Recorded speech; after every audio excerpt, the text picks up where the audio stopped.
Saint of the day of July 6 is Saint Maria Goretti. The heroic life of Saint Maria Goretti, 1890 to 1902, is like an anthology of virtues, full of teachings now forgotten by the world and even mocked. The sweet little martyr of purity, as Pius XII called her when he canonized her, preferred earthly death rather than sin with the one who became her executioner. The second of 6 children of Assunta, Carlini and Luigi, 2 humble laborers, was born on October 16 in the small town of Carinaldo in the Marca region, receiving her baptism 24 hours after her birth. Her parents had a great faith and, as her mother would say, they took care to educate their children so that they would grow up good Christians. Marietta, as she was called, received confirmation before her 6th birthday. In October 1897 she moved with her family to Pagliano, in Lazio, where her parents, accepting the proposal of the landowner and Senator Giacinto Silsi, worked as sharecroppers alongside Giovanni Serinelli and his young son Alessandro, who was motherless. In 1899 she and her family were forced to move again and, together with the Serinellis, they settled in a count's farmhouse, in the middle of the Pontine marshes, which had not yet been reclaimed. In those parts malaria was deadly and just a year later it took the saint's father, marking a real family drama for the Goretti family.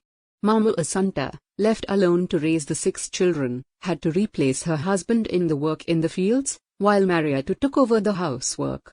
It was she who, though distraught with grief, strengthened her mother with her trust in Providence. "Mother, don't worry, God will not abandon us." She looked for God and found Him in everyday life.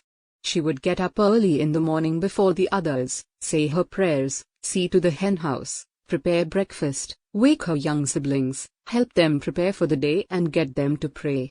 She had a filial love for Our Lady. In the evening she knelt down with her little brothers and sisters to pray the rosary, which was as indispensable to her as the air she breathed, her mother would testify. The neighbors often said to her, "What an angel of a daughter you have." Marietta could not read, but she had a great desire to learn the doctrine so that she could make her first communion in advance. At that time it was usually received only after the age of 12. She multiplied her sacrifices so that she could attend catechism, which she then taught with enthusiasm to the family. On June 16, 1901 she received the Eucharistic Jesus for the first time. It was then that she matured the intention to die rather than commit sins, a fact common to other very young saints, such as Dominic Savio.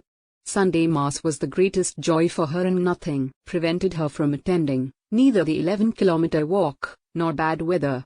Taking advantage of her father's absence, the Serinelli father and son revealed their worst side. The elderly Giovanni molested, in vain, Assunta. He dared to make infamous proposals to me, and often left the Goretti family hungry. His son Alessandro tried several times to seduce Marietta, who always rejected his approaches, wishing to remain chaste. On July 5, 1902, Alessandro, then 20 years old, dragged the little girl into the kitchen, but heard her exclaim, "No, no, God doesn't want you to. If you do this you go to hell." Blinded by rage, he struck her repeatedly with an awl, inflicting 14 wounds. During the desperate attempts to treat her at the hospital, Marietta continually invoked the Virgin. She remained lucid and serene, despite the excruciating pain. On July 6 a medal was placed around her neck, which certified her enrollment in the Daughters of Mary. And those present saw her face light up. The priest finally asked her if she would forgive Serinelli. "Yes, for love of Jesus I forgive him, and I want him to come with me to heaven." At 1543 that same day, when she was 11 years and 8 months old, the Virgin and Martyr Maria Goretti entered into eternal glory. The graces of her holiness soon manifested themselves. Serinelli spent 27 years in prison, but as early as 1906 he saw the saint in a dream in the act of offering him lilies. After getting out of prison he asked Assunta for forgiveness on his knees. He worked as a gardener for the Capuchins for the rest of his life and, on June 24, 1950 he was present at the canonization of Maria. The crowd of the faithful was such that for the first time the religious service was held in St. Peter's Square. Assunta, now elderly, witnessed the event from a window of the Apostolic Palace, becoming the first mother in history to hear her daughter's sanctity proclaimed.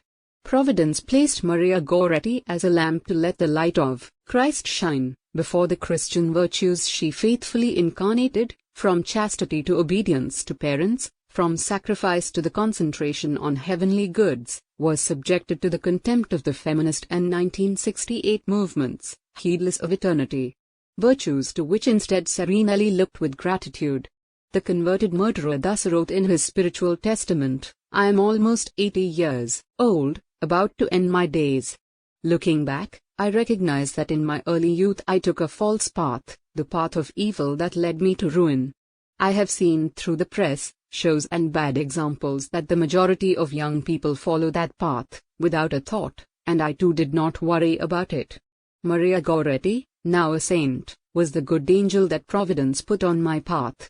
I still have, impressed in my heart her words of reproach and forgiveness. She prayed for me, interceded for me, her killer. Maria was truly my light, my protectress. With her help I behaved decently and tried to live honestly. When society accepted me back among its members, let those who read this letter of mine draw the happy lesson of escaping evil, of following the good, always, from childhood. Let them think that religion with its precepts is not something one can do without, but it is true comfort, the only safe way in all circumstances, even the most painful ones in life. Peace and all good.